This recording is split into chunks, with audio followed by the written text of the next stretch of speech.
You smell that? It's not an accent. No accent in sight. In smell. Scent. That didn't work out.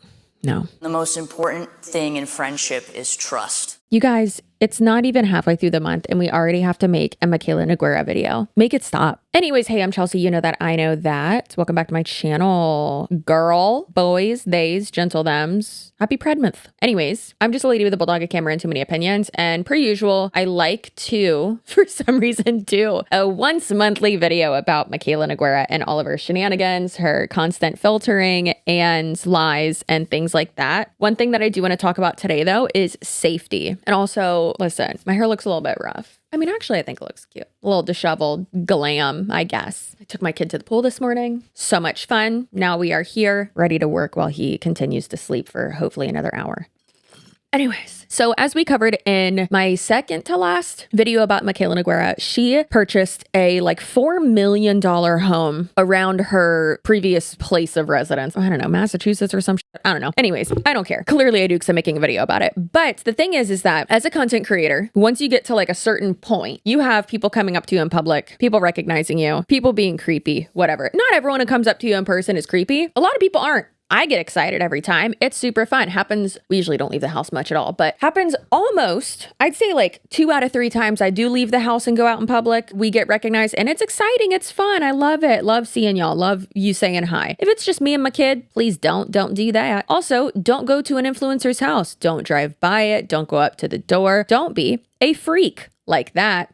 Thank you. Anyone, even if you don't like them, especially if you don't like them, that's even weirder. Even weirder. I've had that happen to me once and it was truly terrifying. Super creepy. Anyways, as an influencer who can afford not me, Mikayla, who can afford an over $4 million house, you would think that you would make privacy and safety, especially when your life is a little bit fragile right now with, you know, their personal life. You would think that you would make your privacy and safety girl #1 priority. You wouldn't think that you would buy a house on a corner lot that is literally almost right on the property line with no wall around it, fence around it, gate around it, nothing, no gated community, anything like that. That is insane. The lack of security, and not only that, the way that it seems like Mikayla is putting herself in danger is super concerning. For instance, there have been people who have been like, I left something on her front porch, or like people will just drive by her house or go up to her front door. And people did this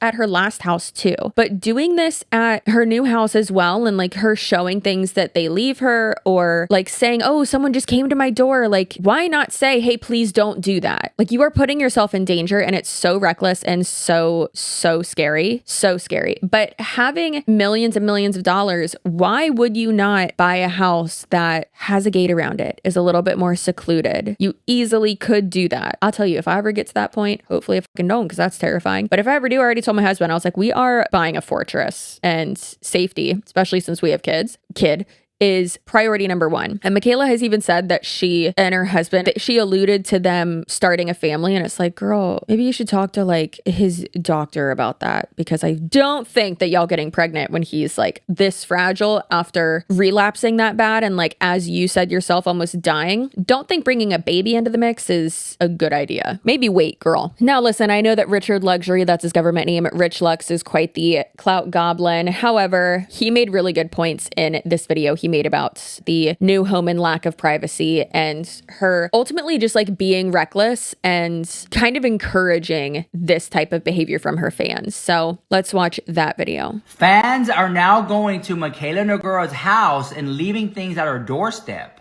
We have it here, so people can just drive by Mikayla's house. She apparently lives on a corner of a busy street. And people are leaving things like this. And over here, there's even more. And there's flowers. They leave candy. Some people reported that they were leaving money, like little tokens and stuff like that. And I feel like they're doing this to win the giveaway. You know, they're like, oh, Mikayla Noguera just lives down the street. And then Mikayla says things on her videos like, oh, I live 10 minutes from Trader Joe's. Oh, I don't live that far from the mall. Oh, I live in Massachusetts. And then this is a $4.5 million house, and as quiet as it's kept, everybody in that neighborhood talk. They all know each other. They all know what's going on. I mean, someone comes in on your block and spends $4.5 million. A lot of people are going to be like, well, who is that? How do they make their money? And so anyways, I think people are leaving things at her house to win giveaways, get free makeup, butter her up. And I also just think that, you know, she really just needs to build a fence up in this gig right here because it's too easily accessible. Not only that, but if I'm driving by to go down to the Piggly Wiggly and you can literally see Mikayla walk out her house with her moo-moo on and her hair in curls to get the mail, she's gonna come out like Michael Jackson, like with the thing over her head, guys. Like, oh guys, no picture, guys. Like I would literally, if I lived there, that's how I literally will come out like that, girl. So one reason why I don't think that she will discourage people from like coming to her house and that whole parasocial relationship is because, especially with TikTok, but with her brand and the success of it, and not only her brand, meaning like her skin prep or beauty brand, whatever, but her brand of being a content creator is so reliant on that parasocial relationship. And she even spoke at a conference for like entrepreneurs or women in skincare or something like that. Women's CEOs, I don't know, and talked a bit about that. And obviously there's no accent at all in this because the Mikayla you see on TikTok, that is clickbaity, rage baity, getting that crazy hook, you know, looking like Megamind. That's a character. And I understand that, but a lot of people don't understand that. And that seems silly, but she talks about that. So let's go ahead and play that. When you build a parasocial relationship with your community, they see you as a friend. And the most important thing in friendship is trust and honesty.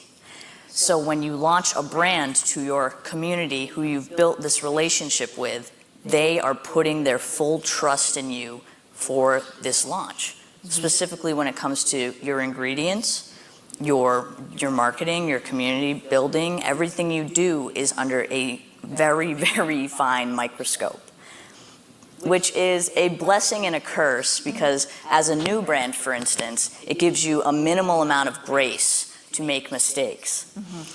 And it's a positive thing because it allows you to make the necessary changes, adjustments, and fixes to your brand at a quick pace because you get called out immediately for it. So I appreciate it at the end of the day. It's very interesting that she's saying things like when you have a parasocial relationship, the trust is super important because this is coming from the person who does a lot of undisclosed ads, undisclosed, you know, receiving gifts and things like that. Just an FTC guideline violation all over her page. But then more so than that, filters herself into another person constantly. And when you are reviewing clothes, products, makeup, skincare, things like that, when you're filtering yourself, you are therefore altering the outcome, you know, camera facing outcome or how it looks on camera and in your video. And that is extremely unethical. That's not okay. So be a character, be a caricature, look like Megamind, wear the most hideous outfits I've ever seen to a professional event. Like you have so much money, hire a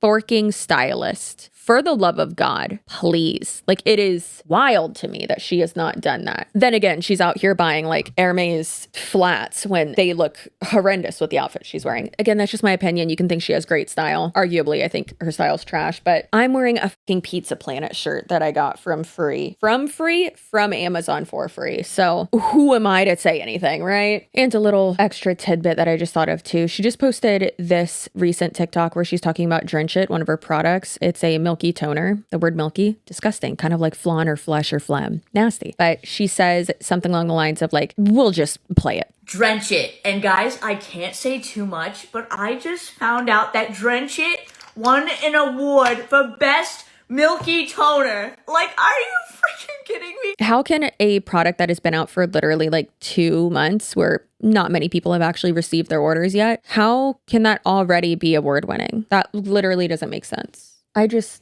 can't. I know it shouldn't. Also, like back to the filtering, I know it shouldn't bother me, but her saying, maybe it's just because I know it is. I know I'm projecting and it's okay for me to admit that. But as someone who is recovered from an eating disorder and has struggled with body dysmorphia as well, it's like, how are you coming on here and lying about your size and saying that you're a size 2? Bitch, I'm a size 2. And I know she's like shorter than me. She's a lot short, not a lot shorter than me. She's like what, maybe 4 inches shorter than me. But like, I just got into size 2 and those are from Target. Well, Target and then Levi's, but like, girl, those like ribcage Levi's, oh, those are so cute. I'll link them down below. They're so freaking cute. Literally, that's all I wore when I was in London a month ago, however long ago. I don't know. All I wear now basically at all. It's so cute. Anyways, but like, how are you going to say that you're like, maybe the filtered version of yourself is a size 2, which even so, it's like, how? No, that's not it. That does not make sense. It's like so baffling to me. And it's like, why lie about that? It's okay that you're not a size 2. Like what? It just, my brain, listen, I understand I'm being like super autismo about it. It's okay for me to say that. I am diagnosed with autism. Calm down. But like, I don't know, man. It really bothers me. A lot of things about Mikayla bother me that have no reason to bother me because they don't affect my life at all. But like, girl. Anyways, that's going to be it for this Mikayla video. I just had to rant about those few things. Let me know what you think about the whole like house situation. Like, do you think she just doesn't care about their safety? Do you think she likes that attention? Why? Like, you can afford it, girl. Just live in a gated community. Anyways, if you made it this far, your butt looks good. That's also only if you're subscribed. If you're not subscribed, you're dead to me. You probably smell like vinegar between your titties. That's nasty. Go use a loofah and take a bath. But